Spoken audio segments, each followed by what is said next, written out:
Spoilers with your host, DT2.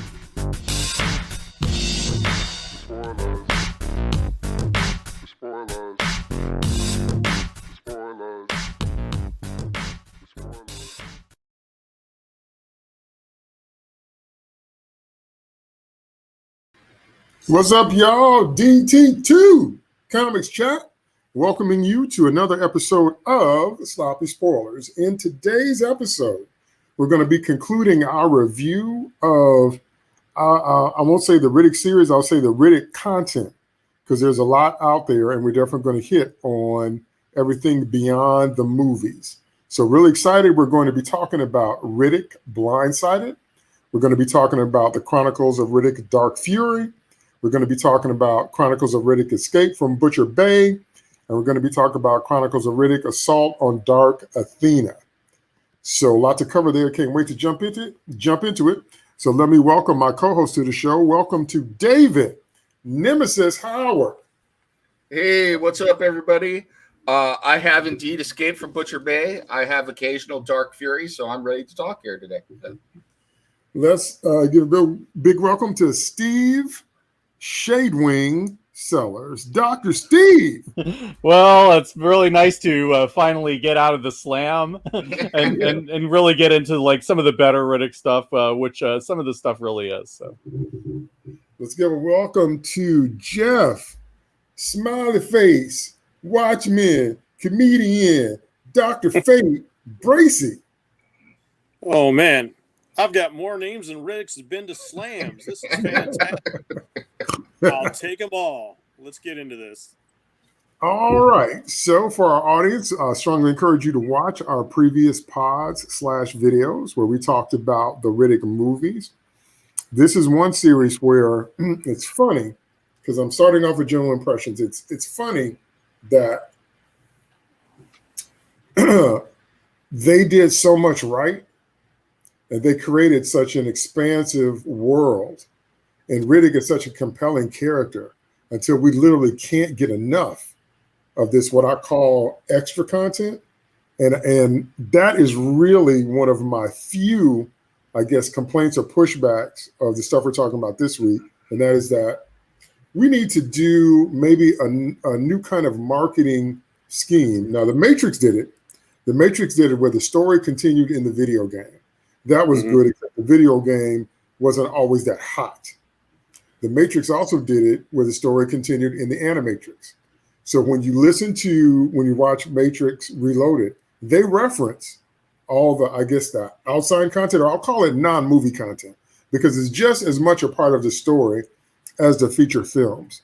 But sometimes it's not always framed in the marketing that this is just as much of a part of the story world as the films. And so a lot of what we're going to talk about today, many of you have never even heard of. You didn't even know it was out there, more or less available as additional Ridic content. So just giving my general impressions across the board, I loved everything we're going to talk about today. I just loved it. I loved every part of it. Like I said, I have minor complaints, if any, because it was able to address one of our main criticisms of the films, and that is that the content we're looking at today did the work of the movie. So this stuff so expands and fleshes out and gives you context for everything that happens in the films until you have no choice but to see it as a whole.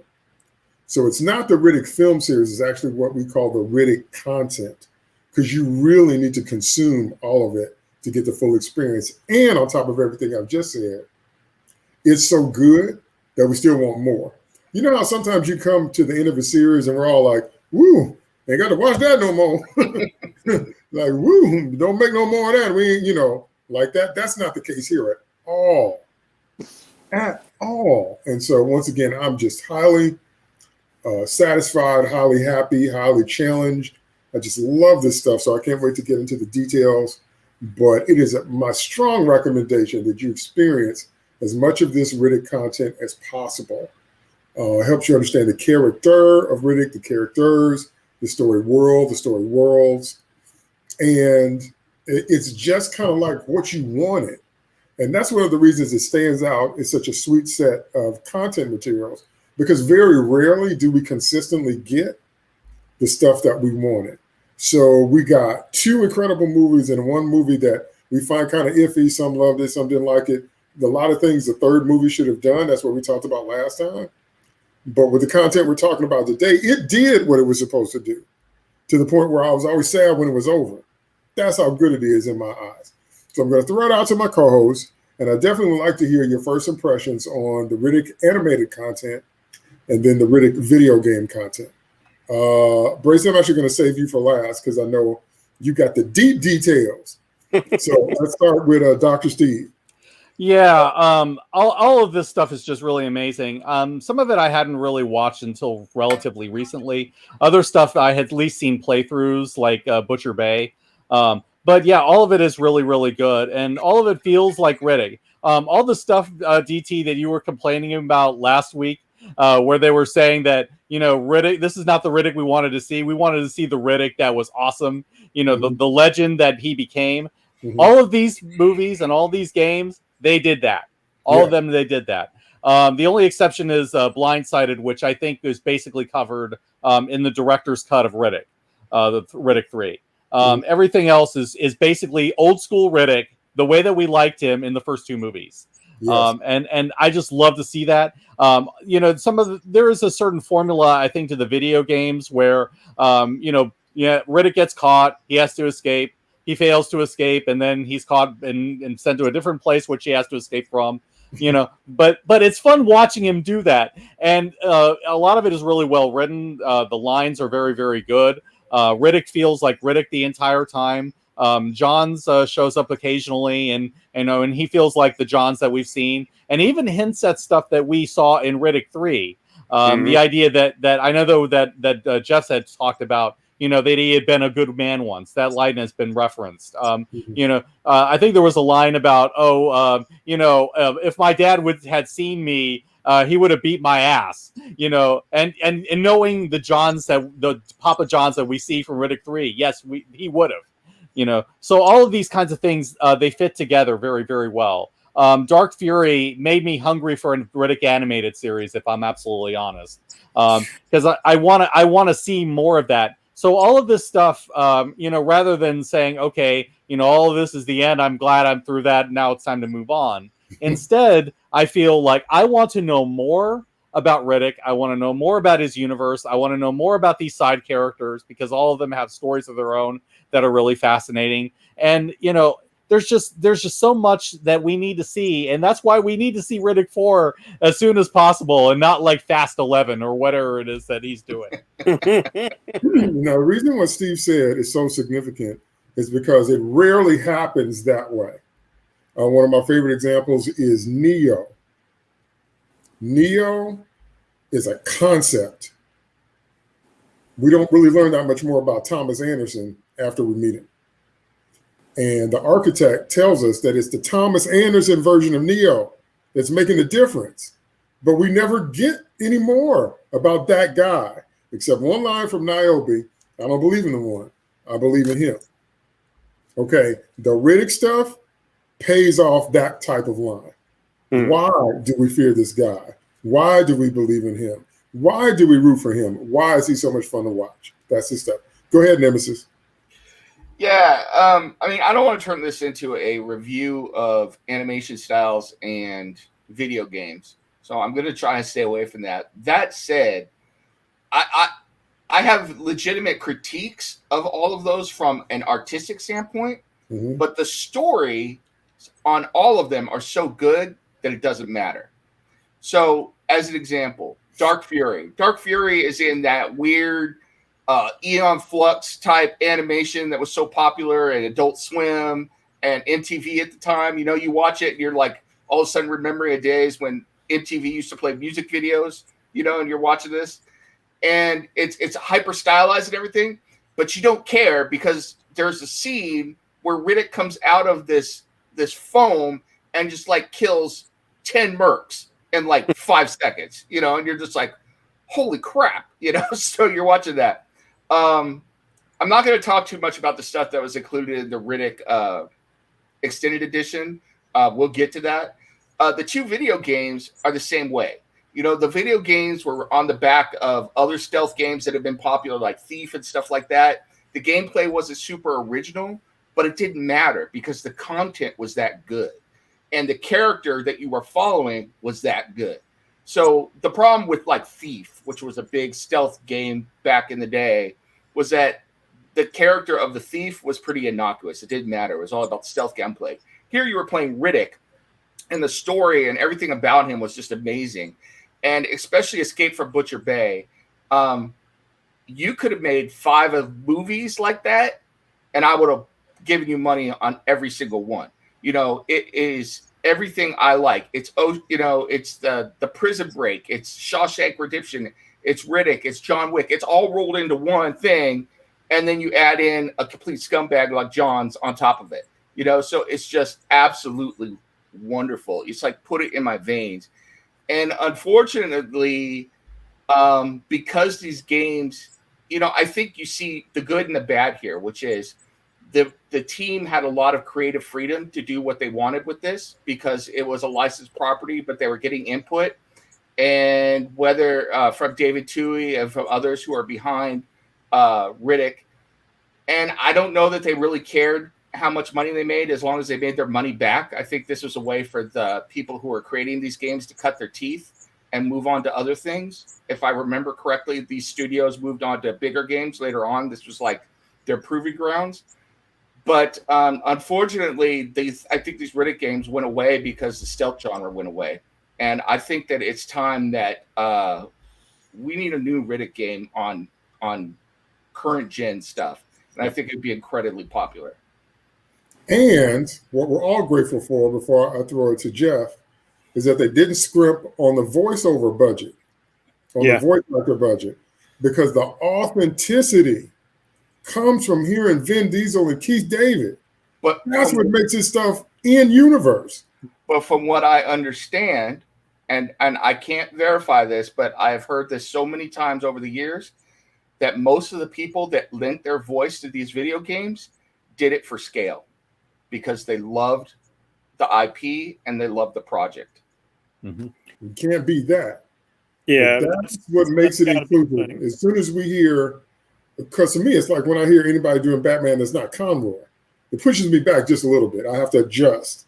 Mm-hmm. If Conroy is Batman, as far as I'm concerned, well, Vin Diesel is Riddick. There's no other actor. There's no replacing. There's no passing the mantle. That dude is Riddick. And so that authenticity and the continuity is just off the charts. Go ahead, Jeff, with the deep dive details.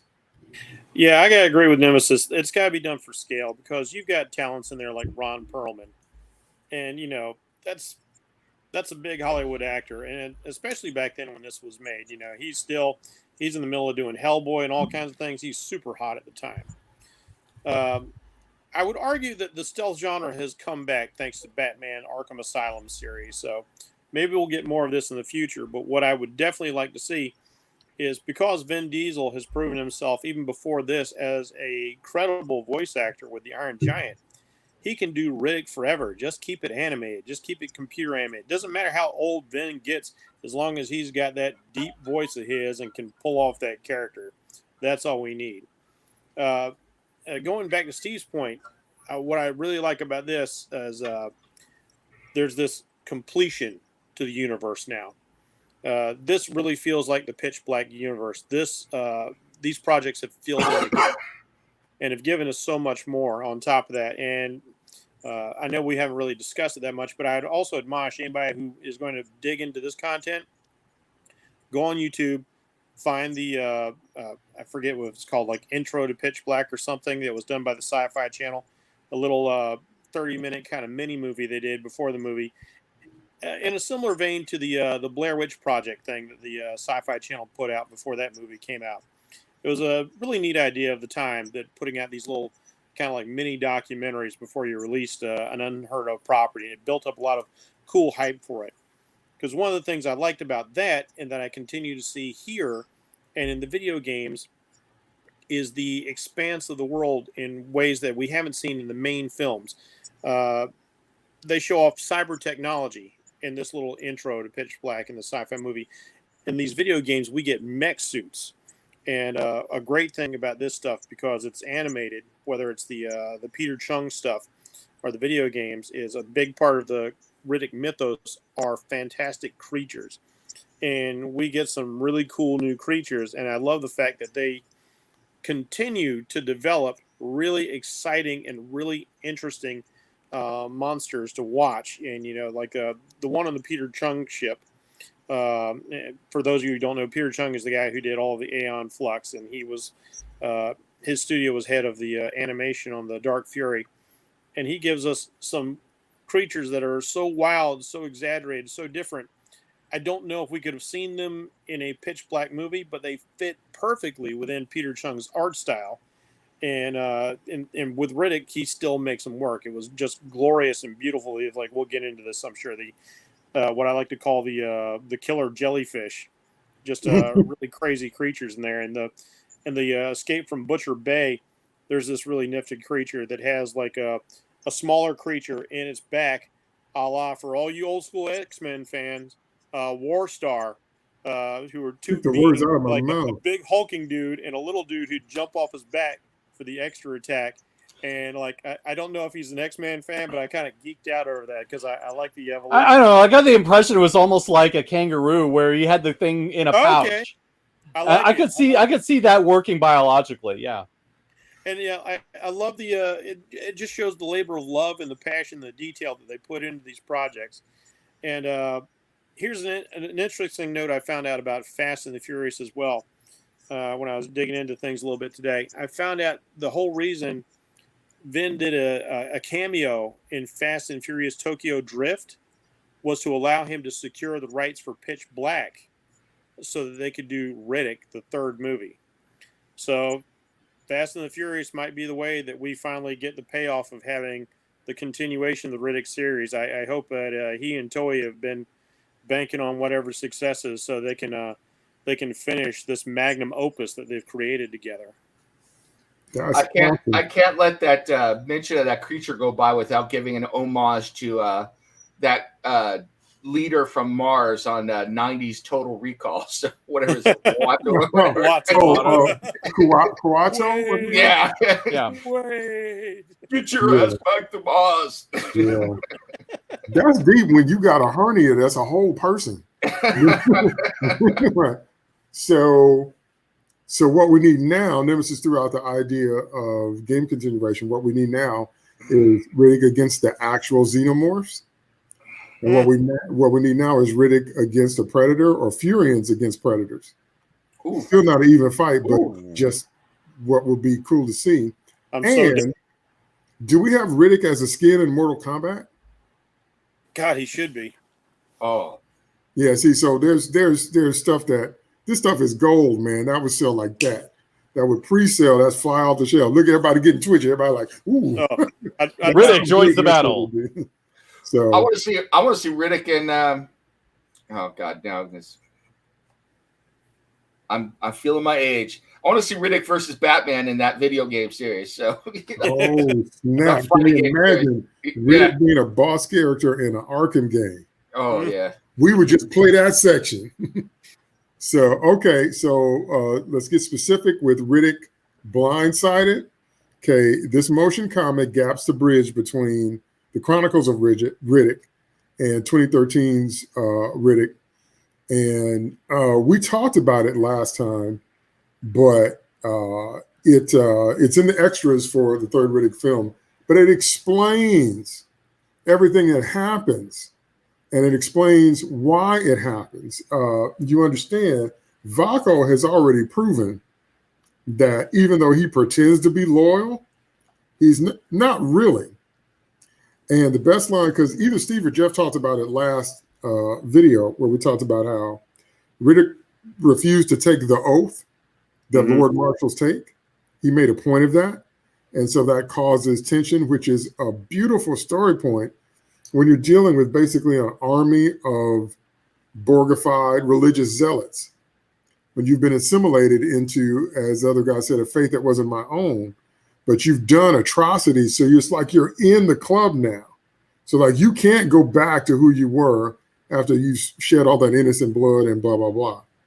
And so for Ridic to be one of the few people who has the nerve to be at the top of that food chain and say that he won't conform is just a brilliant idea, and it's not a violation of the character. And all of a sudden, it makes you understand why the necromongers would be in such a hurry to get rid of him. So you have to watch Blindsided. And it also, for me, I did not like the opening, because I told you about that, of the third film, where he says, I lost a step, so it's time to go back to my primal feral thing.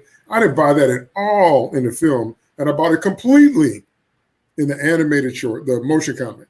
I bought it completely because it shows him being seduced by a Tandy Newton type, by another necromonger female who's trying to do everything she can to distract him. Then she stabs him, and then he realizes, wait a minute. I guess this seduction stuff really has thrown me off, because I wouldn't have fallen for this before. That I bought, just didn't buy it in the live action film. So again, this first one, Blindsided, I absolutely love it. To key in on Nemesis's point about the animation style, I thought it was actually really pretty appropriate for what it was trying to do. It was a bit in a horror style. It was a bit a touch of what's that Slender Man. It's a bit like that. There's a whole scan about that, and I'm not trying to minimize anybody that's been through anything with that, so don't take that the wrong way. I'm just purely talking about the style. It was a horror style and that kind of style where things are always lurking in the shadows and things are always in the frame but out of focus, and everything's dirty and the lines are running, that kind of thing. And I loved it. I thought it was totally apropos for the story it's trying to tell. And in just 6 minutes, it makes the third movie make sense to me, because everybody else liked it. I didn't like it until I saw this. I'm like, okay, well, I actually could have taken another hour of Blindsided. So those are my thoughts. What do you think? Start with Bracy. What do you think about Blindsided? Blindsided, actually, I'm of the same mind. Blindsided fixed a major problem I had with the third film. Is I was thinking, when she suggests, like, you hear the noise outside the chambers, like, oh, are the guards still there? And, he does the window wipe off to look outside, and then she gets the drop on him and she stabs him. I was like, no, I don't care how civilized he's gotten. That's not happening. That is not happening. Now, if somebody breaks in, some berserker trying to kill him, then he's distracted enough for her to creep up on him. I totally bought it at this point. It's like you said, this little motion comic, and I guess they just didn't have the time or the budget to film that particular scene all the way through. But that one fight fixed all of that for me, just having that in there. And a little bit of the voiceover was rearranged slightly, and it just made everything flow. It made everything make a lot more sense. All it was really lacking was the scene of like Ridic.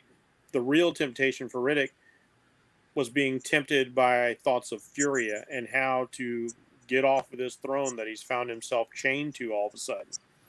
Because that's a cage that Ridic can find no way out of. So this little bit really did a lot for me. I very much appreciate being able to see it. Well, again, I like the multi-point approach. He's got Vaco. He's always got to watch his back around Vaco. That's clear. But now he has this woman in his chamber, and he's got to deal with that. But he's naturally distracted with thoughts of Fury. That's what I'm saying. I bought it.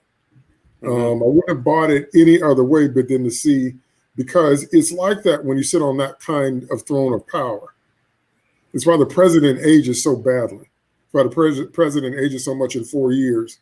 That's like 10 years for regular people time, because you got all that stuff pulling at you all the time. I mean, like I've made this comparison before, and I'll go ahead and make it again. It reminds me very much of the works of Robert E. Howard, where you have this barbarian who's taken over a civilized throne. Even though the necromongers are a cult of death, they are still in their own way a civilized people. They have rules, they have structure. But when he's the barbarian, he's the outsider. He's like, Kull on the throne of Valusia. He's Conan on the throne of Aquilonia. he cannot help but get restless and want to get away from this. It's just with Ridic, he gets there instantly. Well, I was going to say, we knew from the moment it happened, it could not possibly stick, even if there wasn't going to be a third film, because that's not him.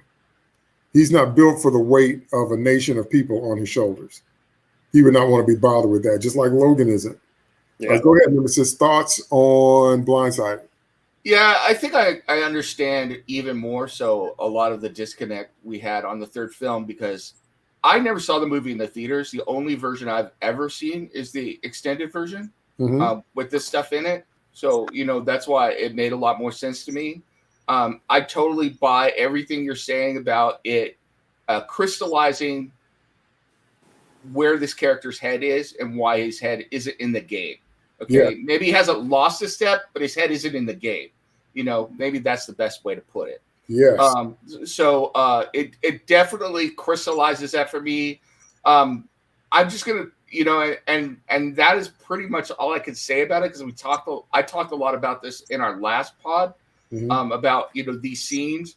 I will say it never hurts when you have three beautiful women in bed to kick it off the movie. So which is in there. I'm not going to complain about that.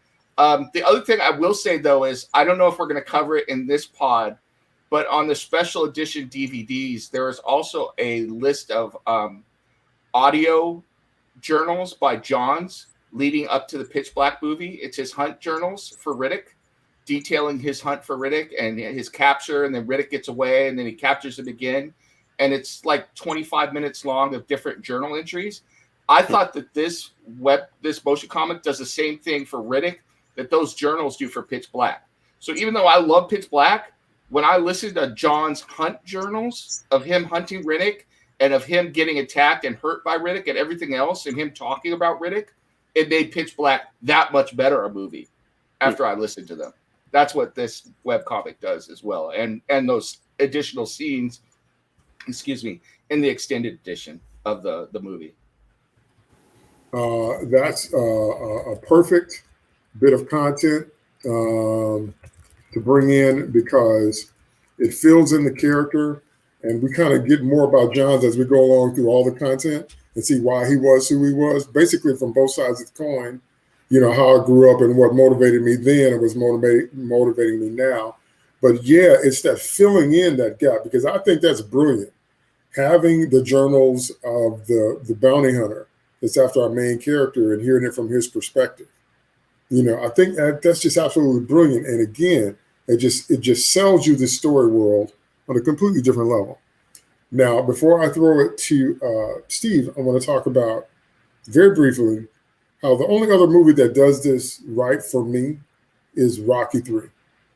Rocky III did it with a montage, but what they did that was so perfect was they showed Rocky getting soft, while Clubber Lang is out there doing them hard crunches that make your stomach hurt when you look at him. You don't have to do them, you just have to look at him. And he's doing them hard crunches, and he's doing his pull-ups, and Rocky's on the Muppet Show, and Rocky's making out with Adrian in the lawn, and Rocky's sitting on his motorcycle, and Rocky's posing for Time magazine. And Clubber's out there sweating and grunting and grinding and snarling like a Mike Tyson analog. By the time they meet the first time, we completely buy it. And add to that the flavor of Mickey dying right before the match. But we completely buy why Rocky said he's nowhere near in the game. Nowhere near in the game. And Mickey even pops his balloon before the fight and says all them fights you won were handpicked. They weren't setups, but they were fights that you were pretty much guaranteed to win. See, that's perfection, because that means you buy the conflict and you buy that Rocky has something to come back from.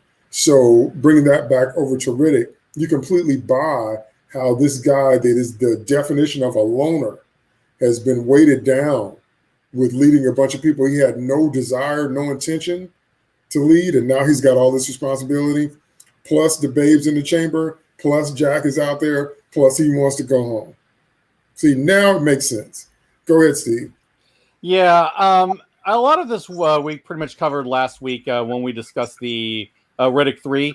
because a lot of this is basically what was in the extended cut of the movie.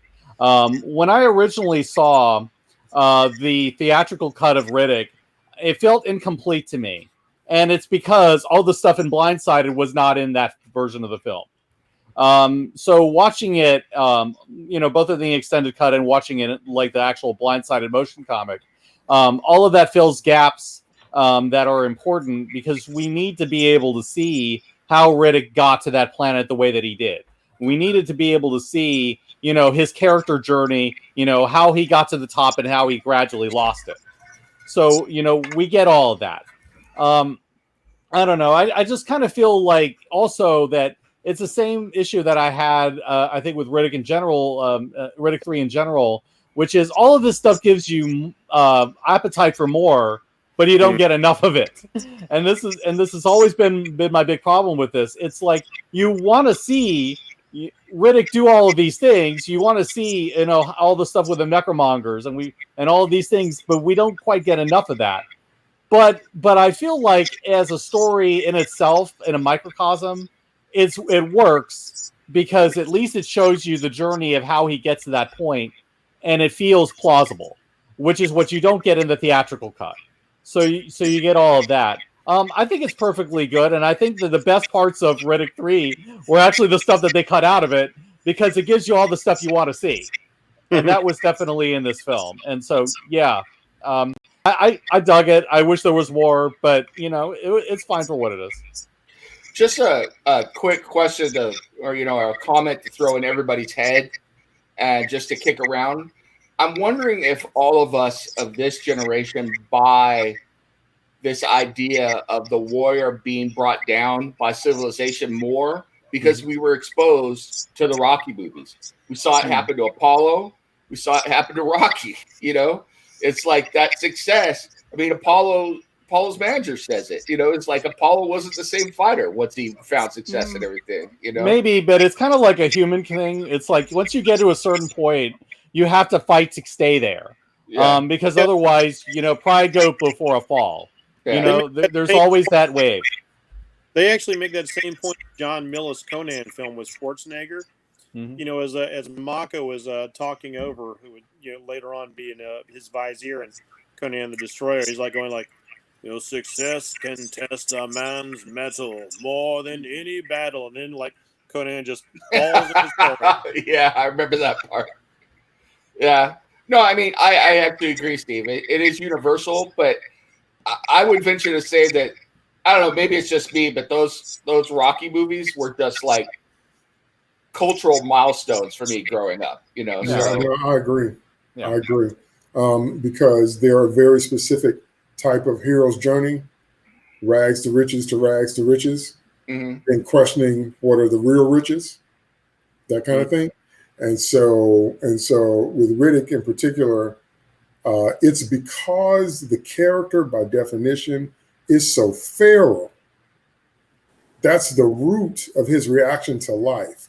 Is that kind of feral, kind of primal, kind of the way an animal would react. That's why I keep telling you he's Logan to me.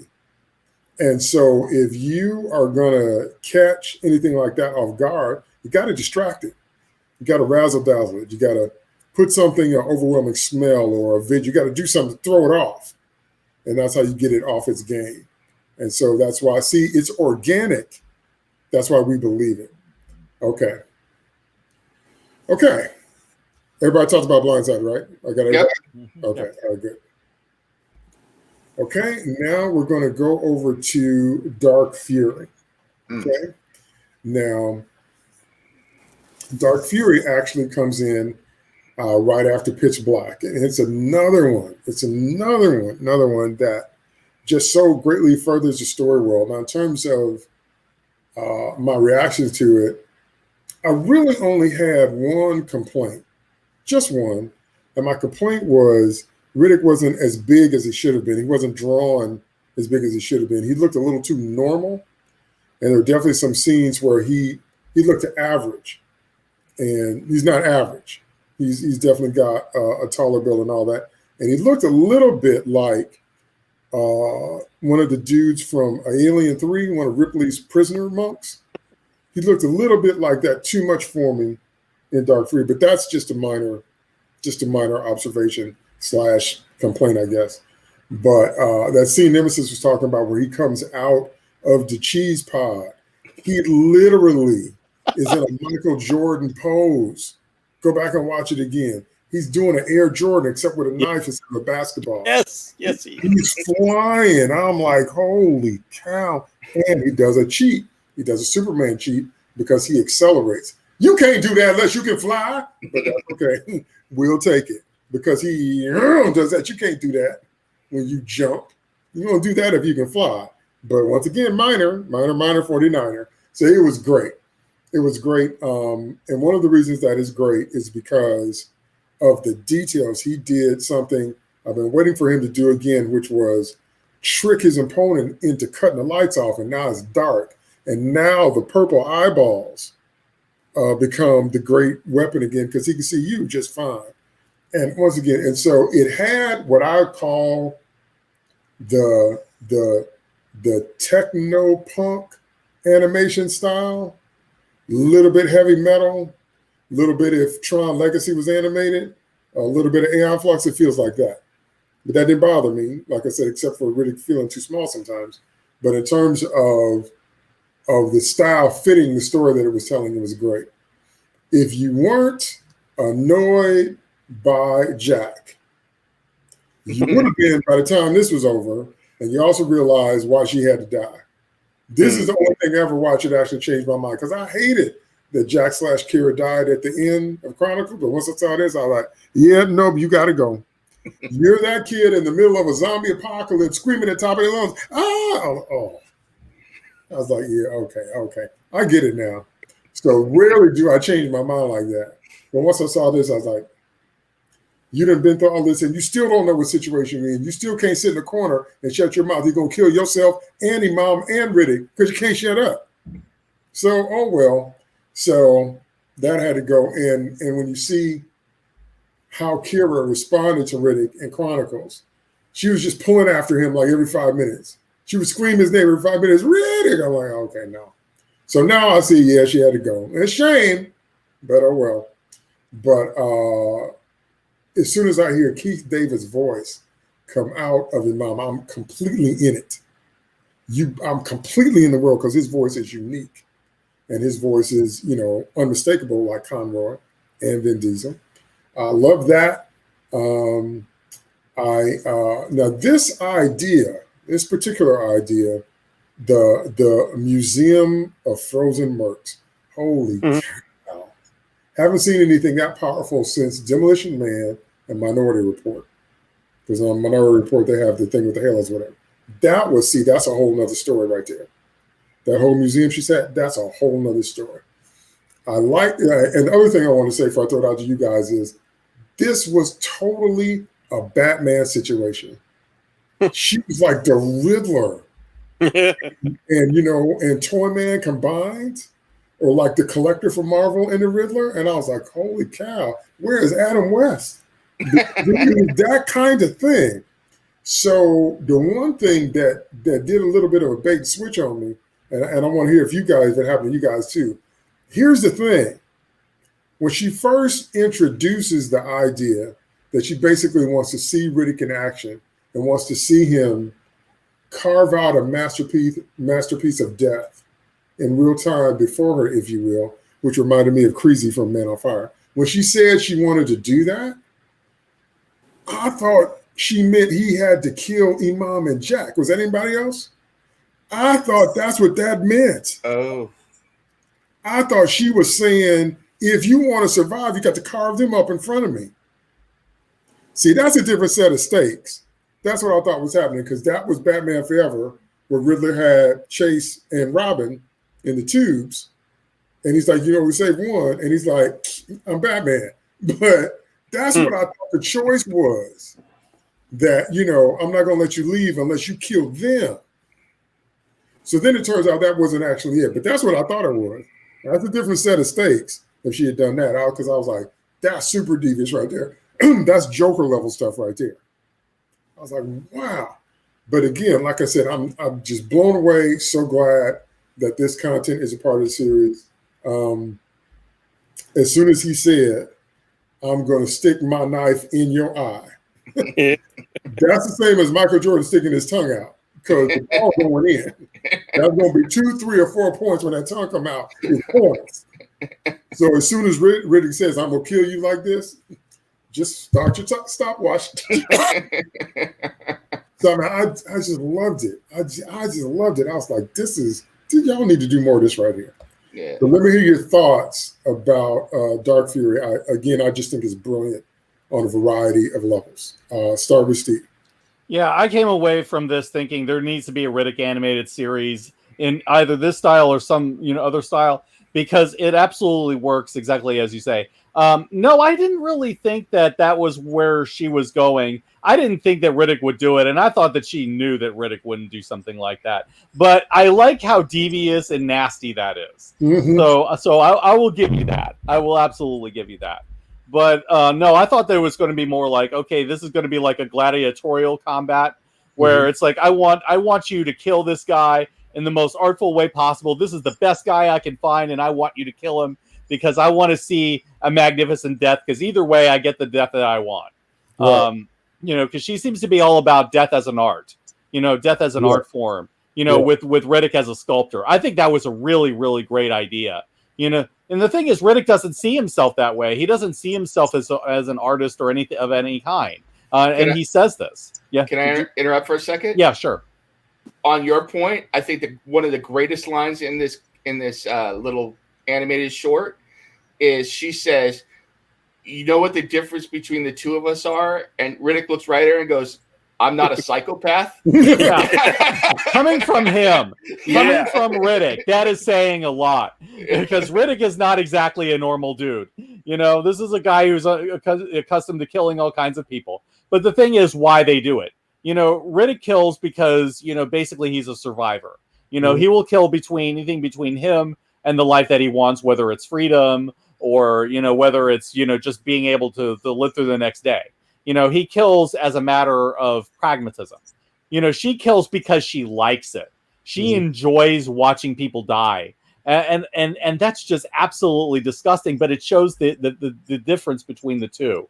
And I think that's those kinds of villains are really, really great when you can bring them along. And I love, honestly, in the side content, I love how many great female villains we get, because not only do we get Chillingsworth, we also get Gale Revis from Dark Athena.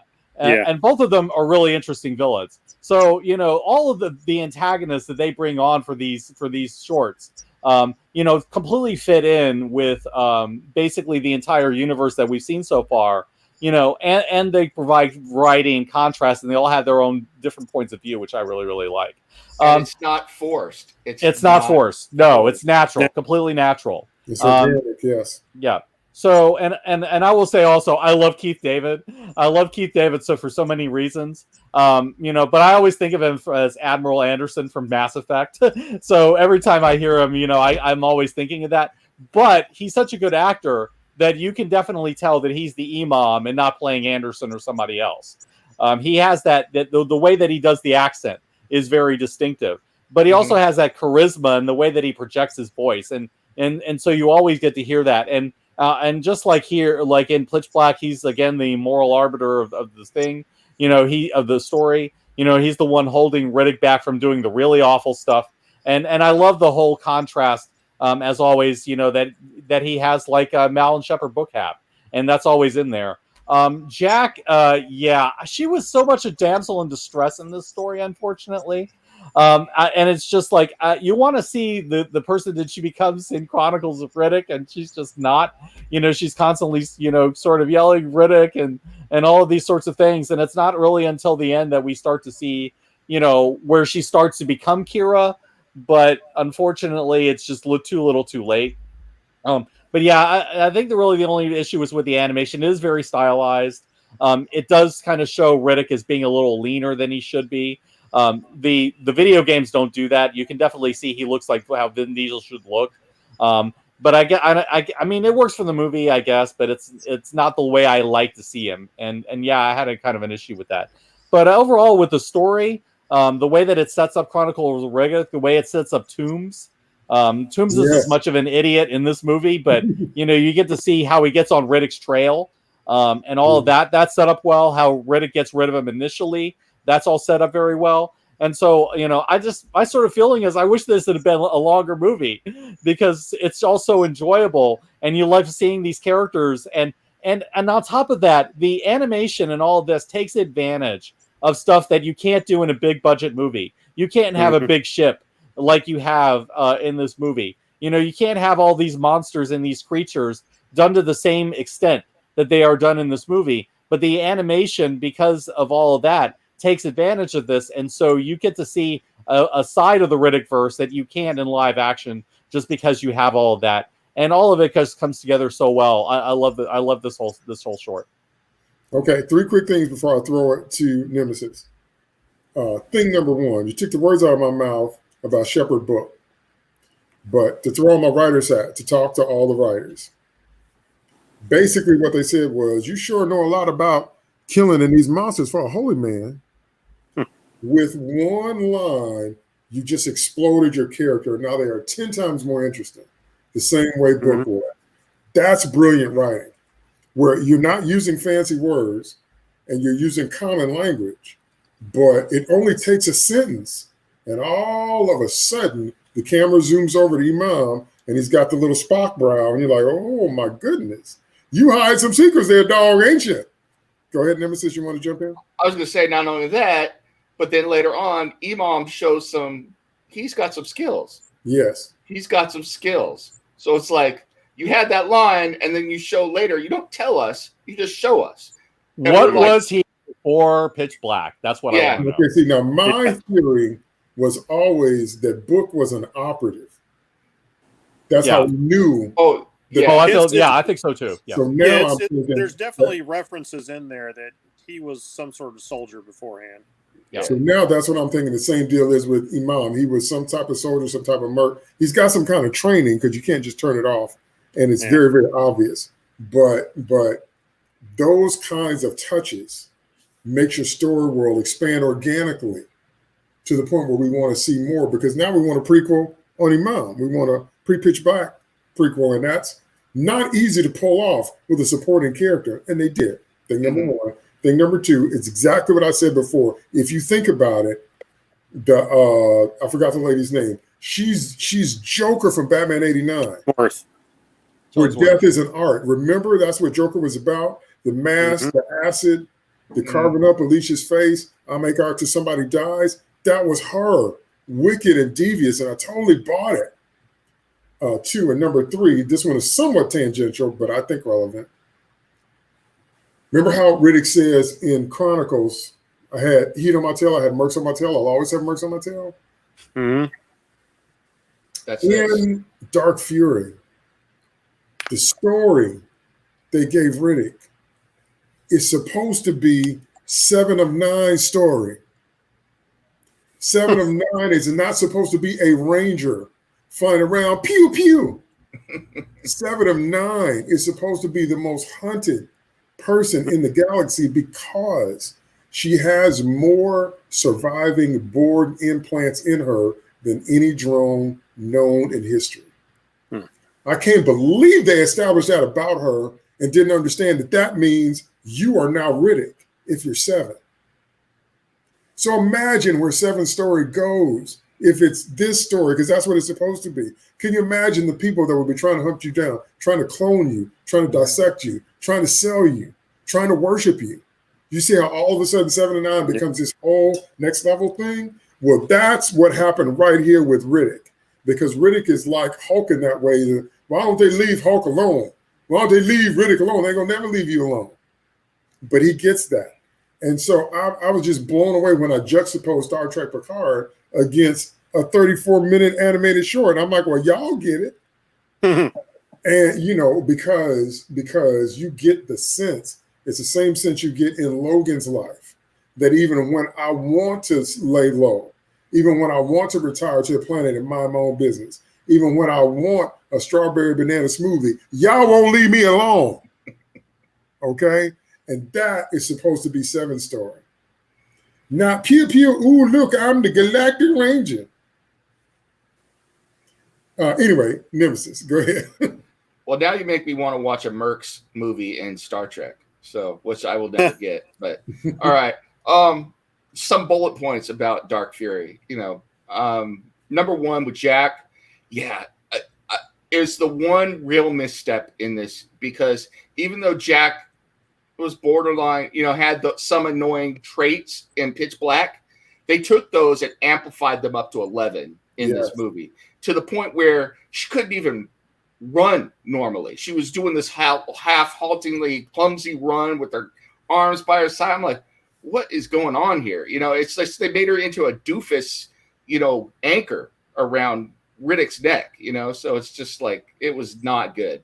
So that's bullet point one. And I'm not sure why they did that, other than having watched a lot of animation and anime from that time period. They always seem to do that, especially with characters, young characters, during this time frame. If a character was inexperienced or socially awkward in a situation, they over-exaggerated it and put it into a physical way as well. So they turned everything up to 11. It's just the way that the animation style and everything was done. That's rather true. Yeah, it's just unfortunate. Which leads me into the animation style. Yeah, I talked about it. This is very reminiscent of Ian Flux. Also, I thought it was interesting. I don't think this was a deliberate reference, but it took my mind there. There's one scene where they have, where they put him down there to kill the two jellyfish of death. And they have him switch over to ultraviolet lights. And so the psycho Joker up there, she's like, ultraviolet. So immediately I went to Ultraviolet, which was a series and was also a movie. And I think part of the problem, I think that this movie has, Pitch Black had, and that to a certain extent Chronicles Ridic had, but also this animation had, is they came out around the same time that you had Ian Flux. The movie came out and the Ultraviolet movie came out. And those movies were based on great IP, but they were very cheaply made. And, you could watch it after drinking 4, 5, or 6 or 8 beers and enjoy it, but they weren't the greatest movies in the world. And God bless her, Mila Jovovich has been in some good stuff that I've liked, but she's been in a lot of stuff that it was like, I need a case of beer to sit down and enjoy this, So, and unfortunately, I think it got tied into a lot of science fiction properties and animation properties that made their way into live action kind of get lumped together into this whole group of films that includes films like that, and I think that's unfortunate. Maybe that's me reading too much into it, but it's just kind of the way I feel about it. Tombs. I think this short does incredible work with Tombs. I want to know what the hell Tombs did to get locked up in the first place. Why did he get on her crap list? And, and it's like I said back from our last pod, I think that this short really establishes that there are mercs, and then there are mercs, So you have the A team was the people who first went out there and then got Michael Jordan to death when Ridic came out of the cheese pie there, The B team was Tombs, they thought him out. And then, Joker set whatever that, mecha rodent / worm thing that was going through, that was part bloodhound, part worm, part gopher, part robot. I was like, I want to see more of that. What is that thing? Right. And they ate the B team. And then the C team was all the rest of the Santanas. Then she thought out the Santanas and just put them out there to get killed, So it's like, you've really, just in a short time, you've established that there are tiers of mercs. There's tiers of usefulness. There's these giant merc ships floating around out there. So it's like, which begs the question, it's like, well, if you don't sign up with one of these big merc ships, what did you do to be an independent contractor like Johns or Santana? How did they get their own ships? Just all sorts of questions being answered there, which even if it's, I love Steve's idea of an animated series, but I think a comic book series would be great as well. If you could explore all this. I'd write it. Yeah. Yeah. No. Great. Go ahead. No. And then Ridic's lethality, we've already covered this, but I just want to make the point again. Ridic's lethality his survival instincts, his smarts are just on full display here.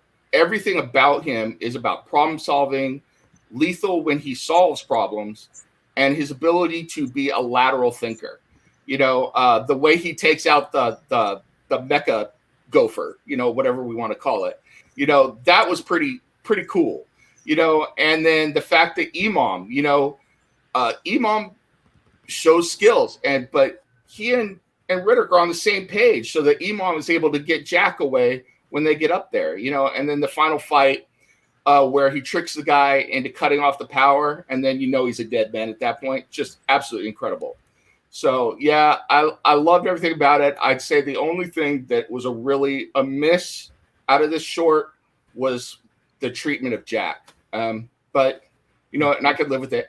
Oh, and one other thing, not only did he Superman and speed up when he was flying, but he doesn't have gravity boots on, and he hits the walls and then pushes off and runs up the walls in 0G and sticks to them somehow.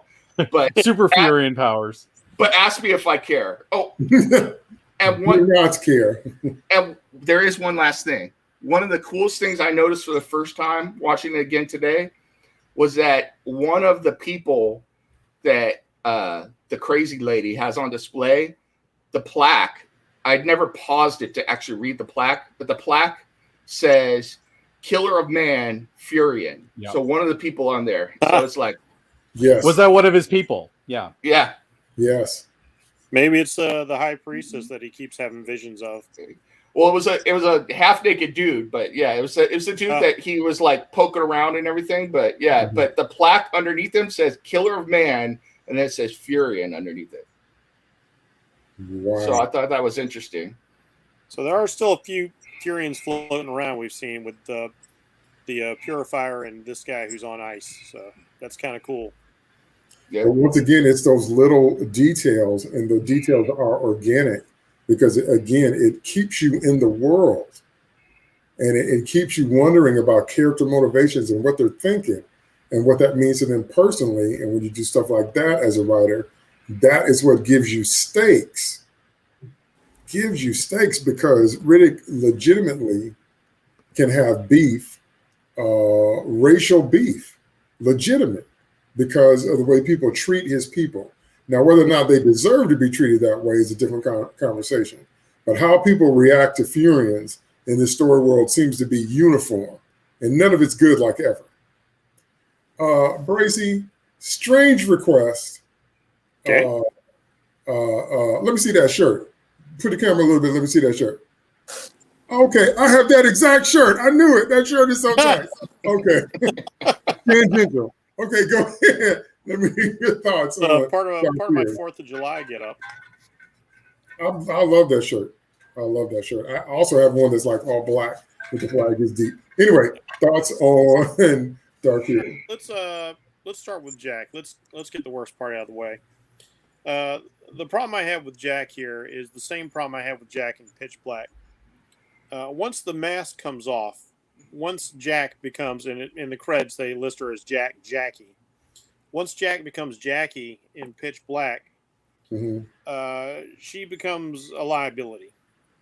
She no longer becomes a character who's interesting. I mean, she's interesting in the way like, oh, okay, she played this role, and now like, I kind of want to know her backstory. Why is this young girl traveling alone through the galaxy? What's going on here? But she just totally devolved into somebody who's practically helpless.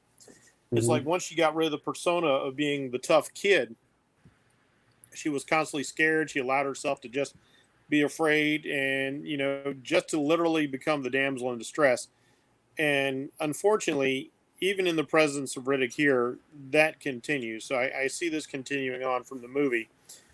And it gets resolved in a way at the end, but I wish Jack had shown a little bit more chutzpah along the way.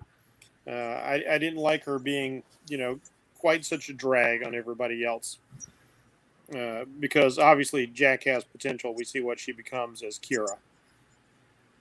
The art style, Peter Chung, who did create and develop Aeon Flux, his studio handled all of this. So there's a lot of great art in here. Now, he does have a very stylized form of art. I think this is why, when you look at Ridic in this cartoon, compared to everybody else, he's massive because Peter Chung likes to do these very elongated figures, these very wispy, almost elven kind of swimmer's physique kind of figures.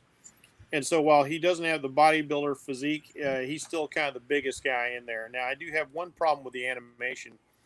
There is a spot where he finally gets to fight Chillingast's right hand, Donner, at the end. The promised, I'm going to stick this knife in your eye fight.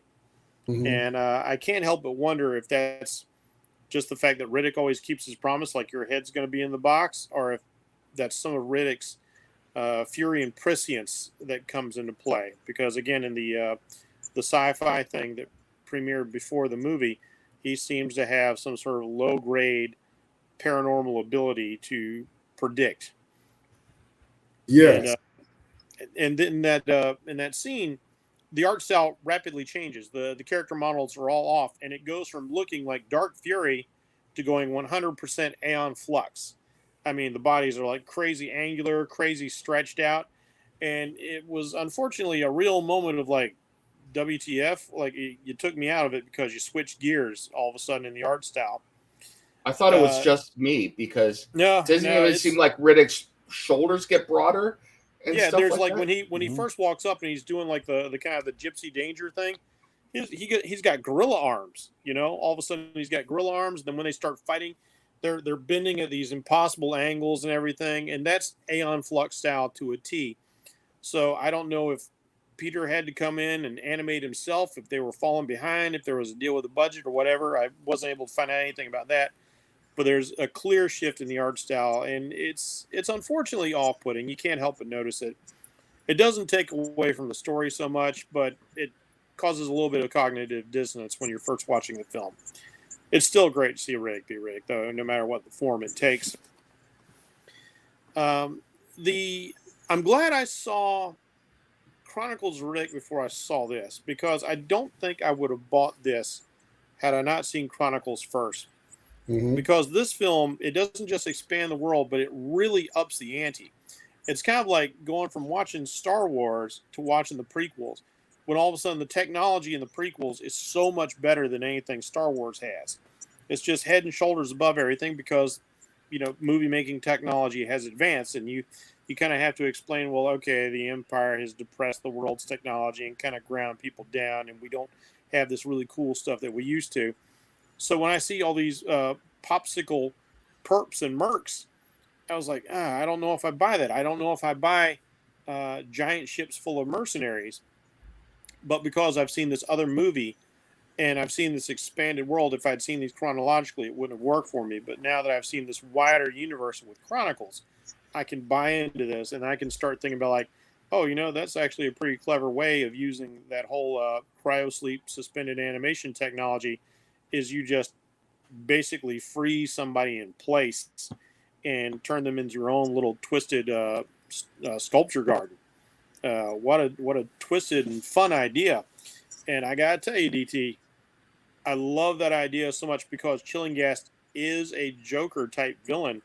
Mhm. I kind of wish that had been the play that she had made, and it would have been great because Riddick's not going to do what anybody wants him to do, so it could have still worked out plot wise for him to go like, you know, like when they're holding the guns on him, they're telling him to drop the knife because he's got that one poor schmuck under his knee. He's like, no, it's not going to happen. You know, that's Riddick's answer to anything when somebody tries to invest their authority over him. It's just not going to happen.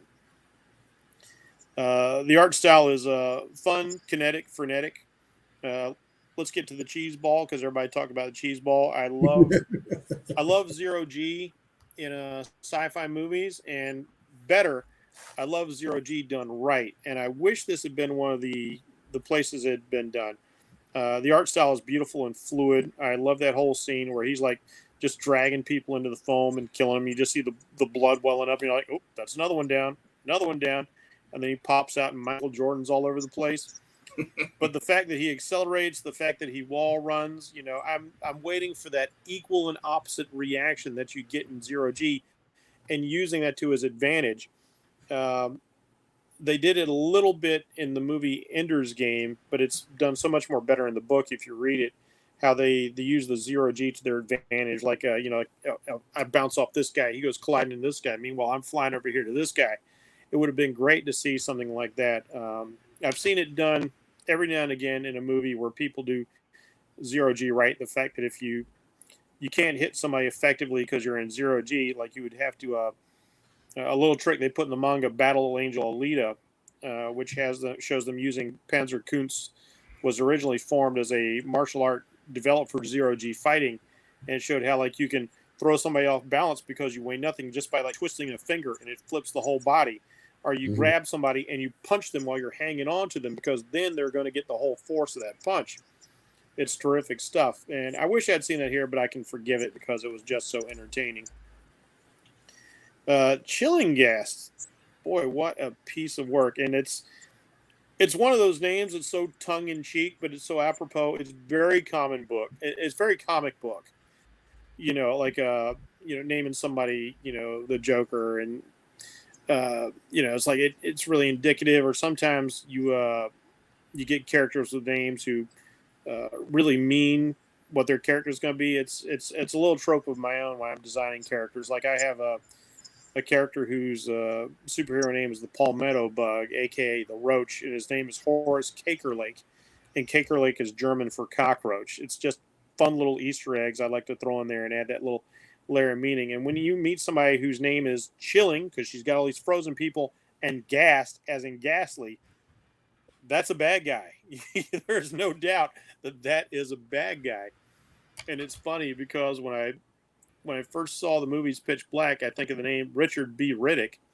The name Ridic, it's got this cool, strong sound to it. Ridic, it's hard, it's powerful, it's strong. You're like, oh, but he's Richard B. Ridic. So like, I like it so much better when everybody just goes Ridic, Ridic, Ridic. It's weird. Like you almost feel like somebody at an orphanage gave him that name, not knowing this. Like, no, he's just Ridic. That's what you should have stuck with the whole time. Although thinking about that, I am curious to find out what the B stands for. Maybe Butcher Bay. Badass. Yeah, badass. There you go. Badass. But did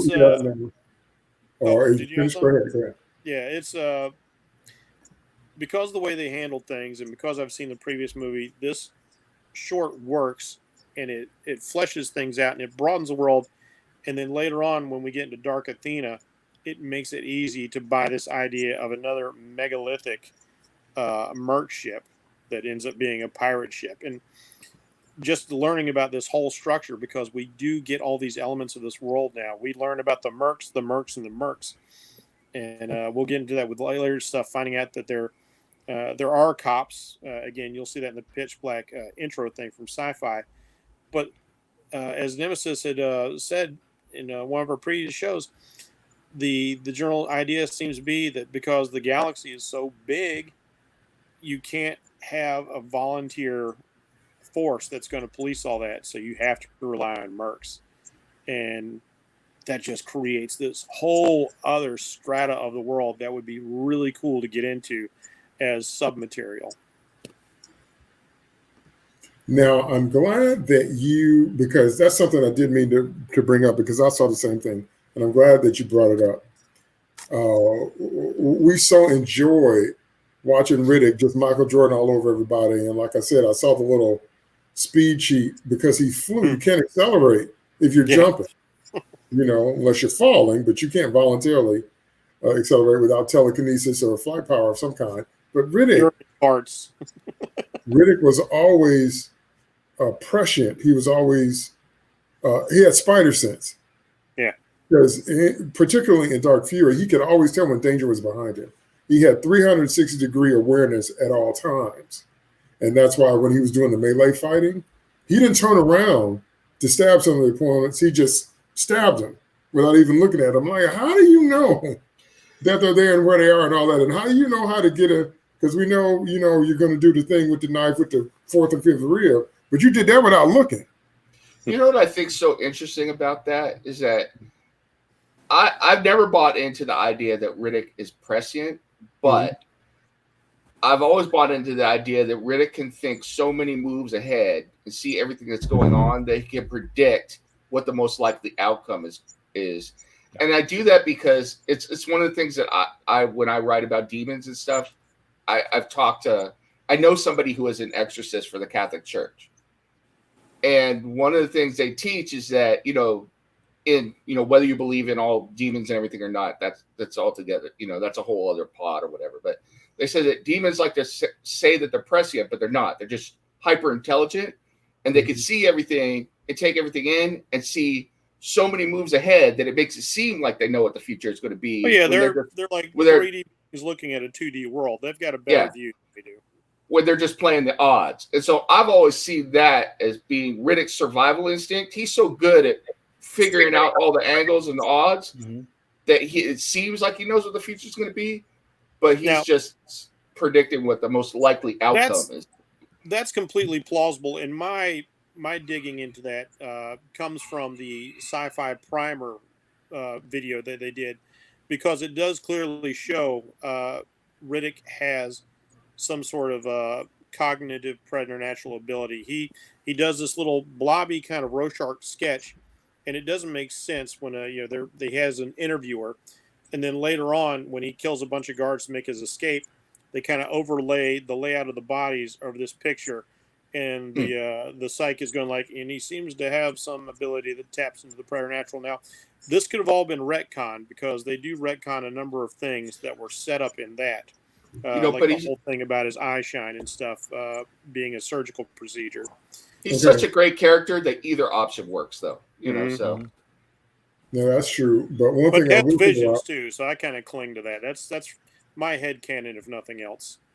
Say that again, Jeff. But he does have visions, coming across. He's got space Skype with his girlfriend to be.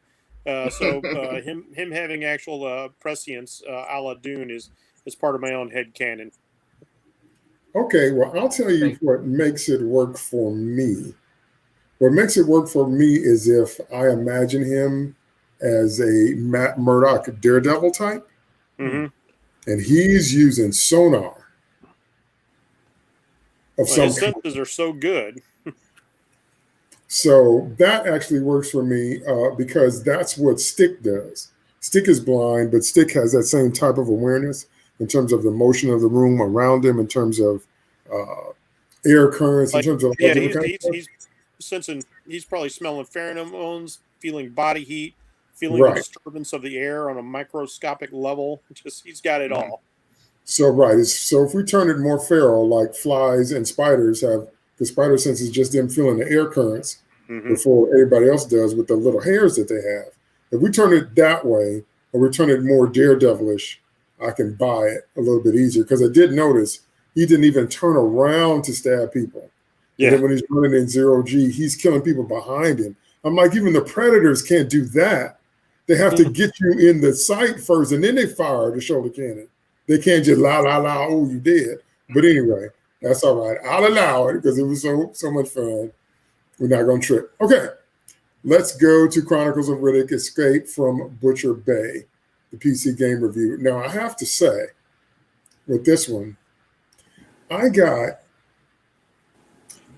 shades of both Doom and a should have been better Alien game. It's amazing how when we see the games we want to see, but there are other games, there are other IP, or movies that amazes me, because I will maintain the hill I live on is the best Batman movies we've ever gotten was the Bourne trilogy, because that would be Bruce Wayne, not whatever, but that's another conversation. So when I'm looking at Butcher Bay, once again, I love the story, I love the information it fills in, but the gameplay itself felt just action-oriented enough, but it also felt just spooky enough to where, like, we're doomed. Like, some other stuff can jump out at you. And I love it when the game makes you believe if the jump scares happen, they're legit and organic. Because when they're not, then it's just, we just put that in there for a jump scare, and we see through that immediately. And it's never scary the second time. But when you get in an environment that makes you believe there are things lurking that maybe you haven't seen this time, that I loved. And once again, the way Ridic looks, again, he looks like Ridic. I love first-person shooters. I love stealth games. I love both of those.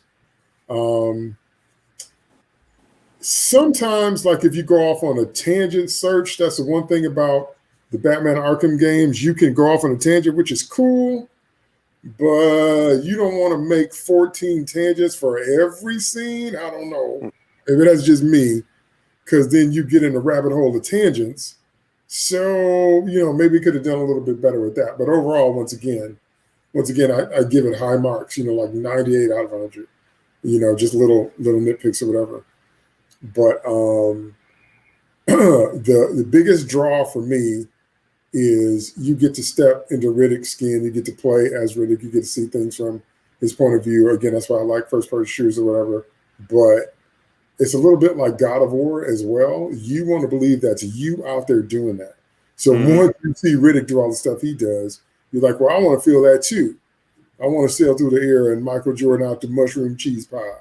So that's the draw, I think, of actually both of these games. But those are my thoughts. Let me hear yours. Start with Steve. Yeah, I wanted to watch the playthroughs of this game, and I have to say, like, it definitely feels like a last-gen game, or, well, actually 2 generations ago. This was for the original Xbox, as well as PC, and I think a couple other things. But, so, I mean, there's definitely a sense that it is a little bit dated, at least in the way that they present it. But at the same time, Ridic looks like Vin Diesel, at least reasonably like Vin Diesel. And I have to say, I love the way they designed Butcher Bay. They mentioned him. It's like, yeah, he escaped from Butcher Bay. And when you finally see it, you definitely can tell that he did a lot of work getting out of there. It was you definitely can see that it was an achievement, because you see all the wards that he's stuck in, all these different places, and every time he gets captured, he gets thrown into a worse part of the prison, and you get to see how even deeper it goes. So yeah, he starts off with the gen pop, and we get to see what general population is like, and yeah, it's pretty bad. And we get to see the culture of what that prison is like. We get to see a number of the prisoners. We get to see the people that Ridic has to kill in order to be able to get access to where he needs to go to get out.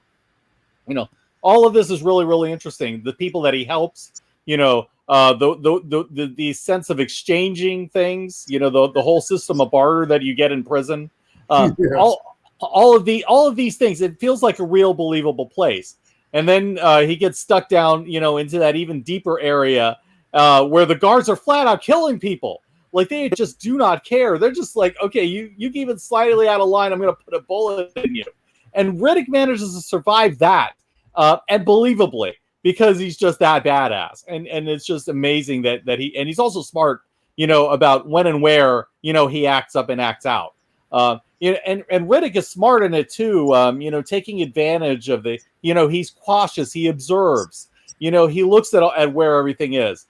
He sets up that guard Abbott in that place that he knows that nobody's watching, because that's the place that the guards use, to inflict beatings on people without being seen. And Ridic turns it on its head and ends up going after them and killing them. I mean, all of these things, it feels like Ridic. It feels like what Ridic would have done. All of that is really, really amazing. It looks visually good. We get to see the creatures down there that are living on that world, and Ridic actually unleashes some of them as a ploy to get out. I mean, he's just taking advantage of everything life gives him, and he actually openly said so in one of these movies, one of these games. It's it's basically, I take the hand given to me, and then I cheat, So yeah, and it's just like, yeah, that's Ridic. That absolutely is Ridic. And the gameplay, yeah, it's very standard. I mean, it is very stealth gamey. I'm not really so much into first-person shooters, and I'm not so much into stealth games. But you don't care. It's Ridic. You're playing as the ultimate badass. You get to see him use his sight. I mean, you want to see him use his night vision. You definitely get areas of the game where you rely on his night vision to move around. All of these kinds of things, and the way that he gradually gets stronger. because firstly there's like he has to use his shivs because he can't use guns, and then he finds a way to make the guns work for him, and then he gets stronger and he finds better weapons, and then he finds mechs by the end, and all of these things. It's a natural progression of the game where he's getting better and he's getting positions of power so that he can progress on his way out, and all of it feels natural. John shows up from time to time. He's great in this. And you can kind of see like this weird love-hate relationship that he has with Johns, because Johns is not really on good terms with the warden either, and so they have to rely on each other. And that whole idea that they're forced to work together but they hate each other, all of these things is just really, really well done. The story is really excellent. All these guards and the warden are really terrible people. And you finally get that moment at the end where you take on the warden, and the warden goes down, and at the end he's just a little coward, and Ridic just mops the floor with him. It is amazing. I really it's like I actually now want to go back and get the Xbox version of this game and play it on the Series X, because it really just looks like a whole lot of fun. A lot different than just watching it as basically a movie of the game. Really, really well done. Cool. Yeah, no, I agree with all that. And again, we keep saying the same thing, man, that we just wanted more. That this was so awesome. Just give me some more. Go ahead, Bracy. Thoughts on Escape from Butcher Bay? Well, I gotta say, one of the things I really liked is when they came out with Dark Athena. The version I bought also included an upgraded version of Escape from Butcher Bay. They had gone back and reskinned the graphics to make it as good, those old graphics, as good as they possibly could, with new skins and stuff. So hands off for the developers for taking that extra step. Really appreciated by a fan of the series. This was such an interesting deep dive into Riddick's world, and it's a great way to get it if we can't get it any other way, because a lot of video games have become basically playable movies these days, and I love that format because you can really get enveloped in the story world. You can take that deep dive into it. One thing I did find funny, because this is coming after the films, is a little bit of John's and Riddic's relationship, because I thought initially Ridic was a little too talky compared to how he was in Pitch Black, and maybe that's just he's a prisoner then, and he's a prisoner in this film too, or this game too.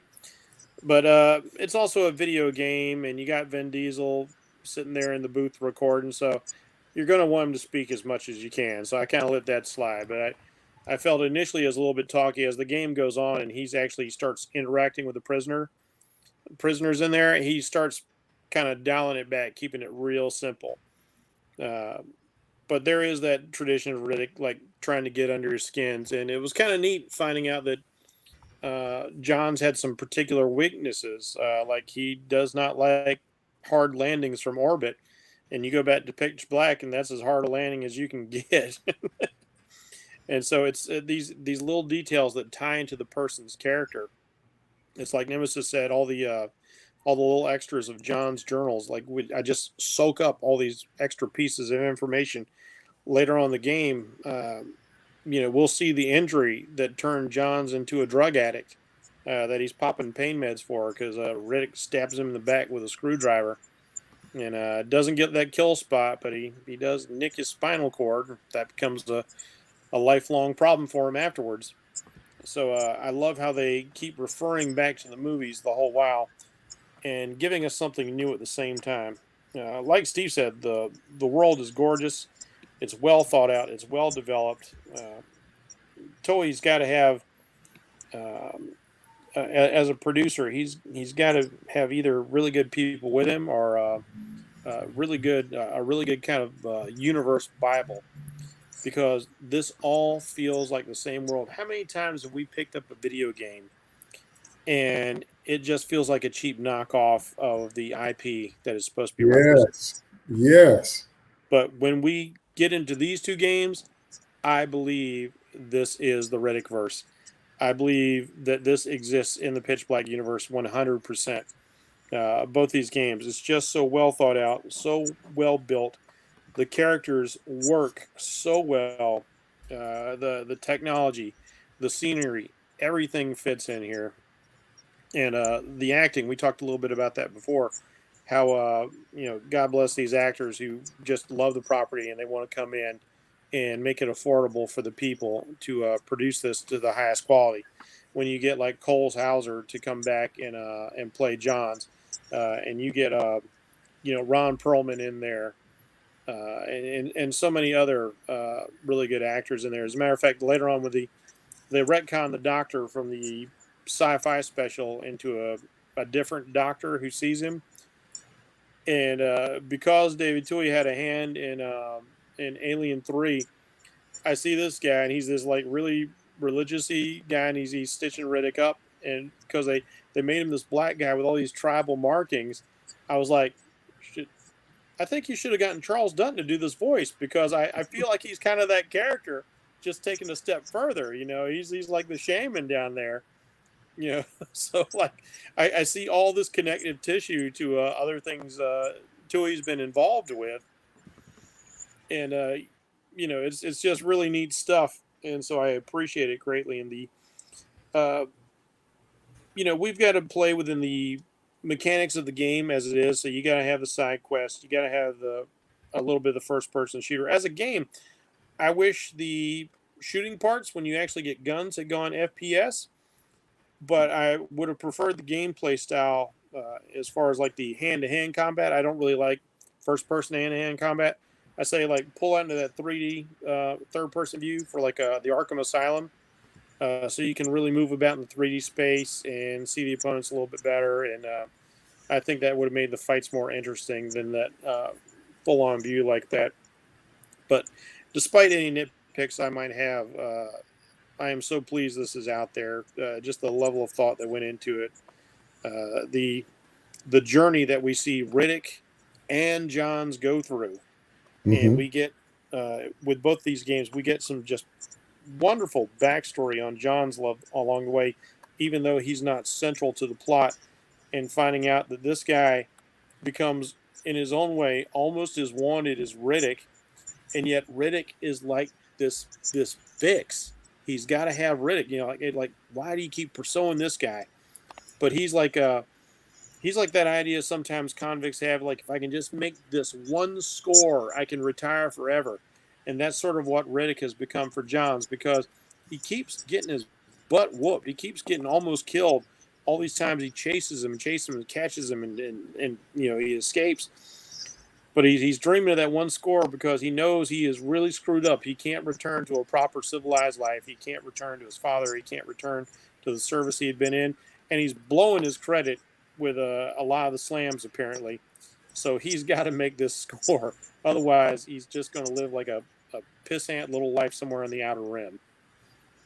And that hunger and that desperation comes right through. It's organic, and we can understand what's going on. Okay, go ahead, Nemesis. Thoughts on Escape from BB? Well, just to expand on that last point, I would say that from this game and from the movies, that if it wasn't clear before, Ridic is John's white whale. Yes, well said. I mean, that is really what it comes down to.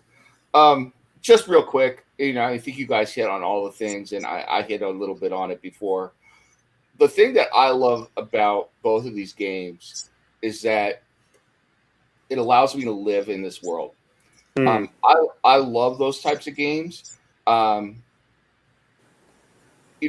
game was fun to play, obviously, because I played it, but what I enjoyed more was living in the world, listening to the conversations between different characters, knowing that when I watch a Chronicles of Ridic and they're talking about which slam to take him to, and somebody casually says, let's take him to Butcher Bay, I'm like, I've been to Butcher Bay. I know what Butcher Bay looks like, It's like, I've lived in Butcher Bay. So, just little stuff like that. I mean, I'm the kind of guy that, loves playing Arkham City just to fly around Gotham and see Amusement Mile and see this and see that, or to play Skyrim and read all the books. You know, it's like I'm that nerd. You know, I just love to live the world. And honestly, the only thing I'm going to say is that Ridic, Butcher Bay, Ridic, Assault of Dark Athena proved that what we really need are a series of Ridic open world games. Maybe the first one is Ridic Orphan, Yes. where Ridic, you know, comes out and it's his first entry and becomes a criminal. Then the second one's Ridic Unleashed, you know? And it's like Ridic now, you know, spanning across multiple planets. And then the third one is, you know, Ridic Slam, you know, where he's captured. It's him evading Johns and evading all the other mercs until it leads right up into Butcher Bay, where the first time he's put into a slam. You know, there's your 3 games right there. Somebody make them, you know? So, because I think that's what, like Borderlands style. Yeah. Or Ghost of Tsushima. Yeah, because the world is so rich that an open world series of games based on this world would sell like, you know, hotcakes. You know, it would sell itself. I think people would eat them up, especially on next gen consoles and PCs. You could really do them justice. So you know, maybe we'll get that someday. I'll cross my fingers. So yeah, you know, we're all in agreement. I think Nemesis summed it up really well when he's talking about how the draw is that I get to live in the world. And if you've noticed, we've been saying the same things over and over again, that whatever nitpicks we might have, whatever things we think could have been done differently, it's so much fun to be immersed in this world again until we can overlook it. And that's a sign of your writing. That's a sign of your story world and your characters. When they're just so much fun, you just want to be around them. You just want to be in it. You just want to visit it again. That was the initial draw of the Jurassic Park series. But of course, if you read any of the books, you know that's different. The Jurassic Park film series is literally the same premise every movie. And so they keep trying to up the ante and increase the stakes with a different dinosaur or a different level of dinosaur or a different kind of mutant dinosaur or a dinosaur with 14 jaws, but it's the same story. It's the same idea. And it doesn't work unless the people are stupid. So, you know, you'd have to look at it differently there. But here, the story world is expansive, it's organic, it's feral, it makes you want to imitate the stuff. You know, I want to be like Mike, that kind of thing. I mean, so again, you know, that's why we keep complimenting this thing over and over and over again. I also like all of our suggestions tonight about the ways we would personally expand it. Because I would definitely do Ridic against the Xenomorphs, Ridic against the Predators. I would definitely do that. And I would do my 7 of 9 story. Whatever story they did on Star Trek Picard. 7 of 9 is one of the things I said about when Voyager got home. They would immediately arrest her. She couldn't just walk off that ship. Are you kidding me? So, you know, once again, so Ridic and this Ridic content is an example of when you put the camera in the right place. Your audience can't get enough. We want to stay more in the story world, and you make your supporting characters, Imam, Toons, Johns, even more interesting. That is not easy to do, as opposed to other characterizations where we're just like, yeah, okay, if we don't never visit this world again, that'd be A-okay. And let's be honest, you know, if they gave us something that transformed, that showed us Jack, the person we don't mind seeing dying, transforming into Kira, the person that we didn't want to die, that might be interesting as well. So, you know. I agree. I agree with that completely. And the one thing I was going to say along those lines was that, you know, if you're going to make somebody annoying because you're going to take them out, this was, they nailed that. And, but it's more of a situation where if I'm going to buy a story where the main character has to be a loner, you have to convince me in the context of the content that that's legit. Dark Fury convinced me completely. Again, that line is echoed. I had mercs on my tail. I'll always have mercs on my tail. But the Dark Fury content showed you why. Like, even if I don't want that to be the case, that is the case. And anybody hanging around me has to know how to live that kind of life. And there's very few people that have both the knowledge and the skill to hang with Riddic's life, because nobody would ever volunteer for that life. So yeah. So we're gonna wrap it up there. We talked about anything else you guys want to throw out? Yeah, there's one last little thing I'd like to mention about Dark Athena. There are some key things that I found, whereas we got some more interesting stuff about John's in this game, and we get a little clue here when Revis talks about how he used to be a good man, but he wasn't anymore. Mm-hmm. But what I find most interesting is some of the stuff we get here about Ridic. The fact that Ridic used to have a relationship with a merc. I mean, what? I mean, this guy loathes mercs, and he used to have a relationship with the captain of this now pirate ship. That was huge. And Ridic's code is on display here. As he's going in for his final battle, he says like a little prayer, and if I can remember, it says, where there is hatred, sow justice. Where there is injury, give pardon. Where there is despair, hope, and a swift death to all those who stand between me and my goal. I was like, that's Ridic's code. There you have it. It was great to have that put down. I will also add just really quickly that the one difference between Ridic and Logan is that Ridic really is not a good influence on the kids that he takes under his wing, because the girl in Dark Athena turns into a flat-out killer by the end of it, because she's taking after Ridic, and it's like, yeah, I'm going to tow and use the skills that my mother gave me to kill a bunch of mercs so that Ridic can get off of the planet. I'm like, oh my God, that's dark. Like, she turned into a monster, and she said that she would in the beginning. I just was like, oh my God. Yeah, so does Jack. That's what I'm saying. So, rather than Logan, who usually his influence is good on the girls that he helps, for Ridic, it's like he's turning them into weapons.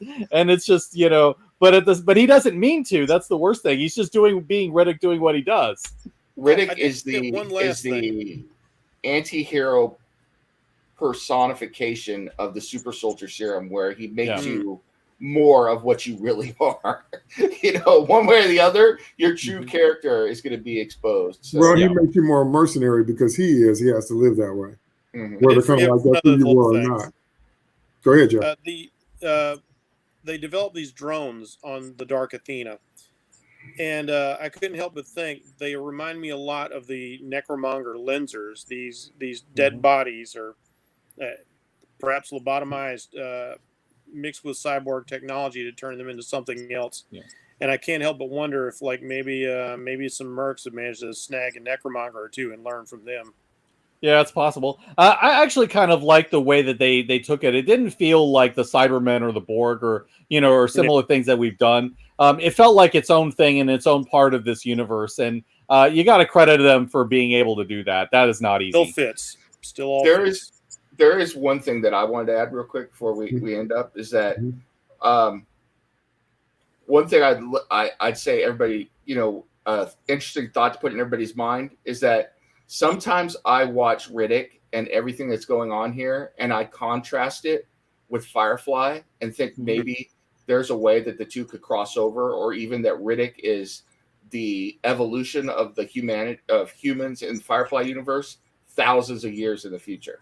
So yeah, he definitely fits. Like, I can see him fitting into the Firefly world just as easily as I can see him fitting into the world of Aliens. He definitely has a Mal Reynolds ethos. I would say.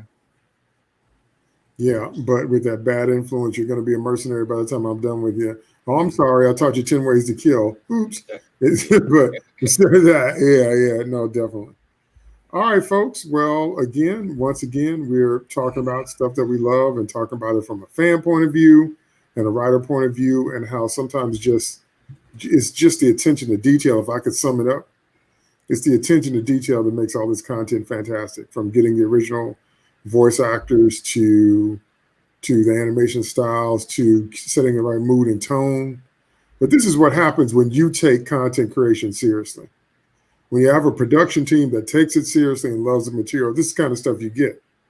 So if you're wondering what's the difference, why sometimes they can't even get the most popular IP writers because they don't care anything about it.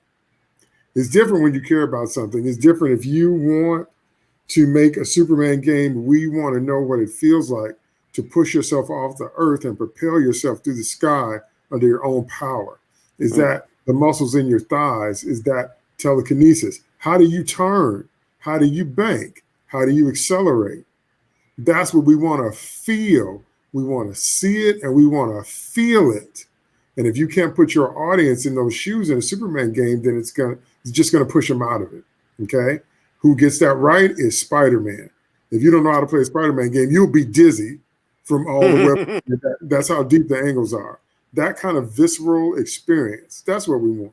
So this is what happens when you, again, the level of attention to detail is what makes all of this Ridic content work.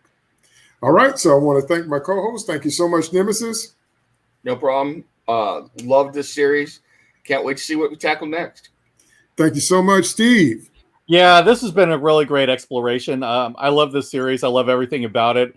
David Twohy created just such a remarkable world. And even the stuff that we don't like as much is still pretty good.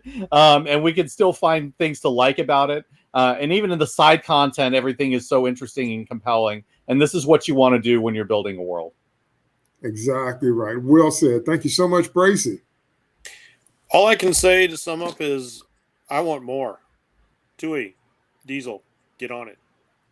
Mo. All right. That's it for this episode. And we will see you next time on the next episode of Sloppy Spoilers.